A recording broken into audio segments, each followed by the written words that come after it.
Sir अगर कोई साथ रखता भी नहीं है और छोड़ना भी नहीं चाहता तो फिर हमें क्या करना चाहिए? आप जो कहेंगे हम वही कर लेंगे। अगर तो आप मेरी बात माने, मेरी बात सुने और मेरी बात समझें तो पहले ये देखिए कि आपको सूट क्या करता है, क्योंकि मैं आपको नुकसान नहीं पहुंचा सकता, आपको तकलीफ में नहीं लाना चाहता, आपको दुख और अजियत में नहीं डालूंगा। वजह ये है कि अगर आपका दिल हो कि मैंने इस शख्स को साथ रखना और मैं कहूं कि ना साथ रखें तो आप कहेंगे सर ने दिल तोड़ दिया। आपका दिल हो कि इस शख्स को भगाना और मैं कहूं कि साथ रख लें, काम कर लेते हैं, इसके साथ जिंदगी को चलाते हैं, तो आप कहेंगे सर ने कह दिया कि जनाब जबर करना है और अपने साथ चीजों को लेकर चलना है। पहले तो आप तय करेंगे। और अगर उर्फ आम साइकोलॉजिकल रीजनिंग को देखना है, आपने चीजों को जानने की कोशिश करनी है, ऐसा शख्स जो आपको रखता भी नहीं है और आपको छोड़ता भी नहीं है, वो चाहता क्या है? अगर आप ये जानना चाहते हैं तो मैं आपको बता देता हूँ। वो ये चाहता है कि आप खुद छोड़ जाएं मैदान को। वो ये चाहता है कि आप उसे छोड़ दें।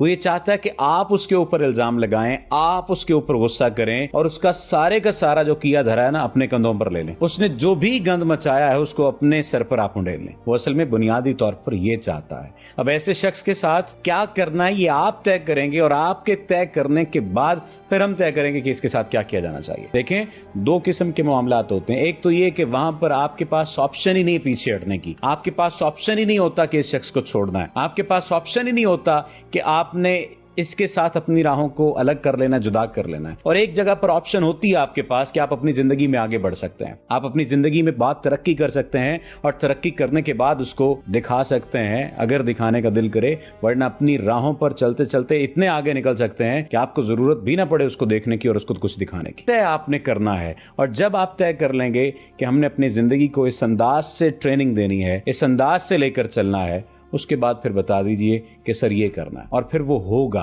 क्यों? क्योंकि उस वक्त आपका दिल, आपका जहन, आपका ज़मीर, आपकी आवाज एक पेज पर होगी।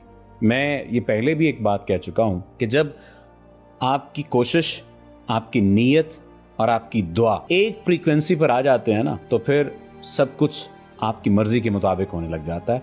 देर सवेर का एलिमेंट तो आ सकता है लेकिन कुदरत आपको फिर मायूस नहीं करती। अब आप देख लीजिए कि आपकी नीयत क्या है, आपकी कोशिश क्या है और आपकी दुआ क्या है। अल्लाह आपका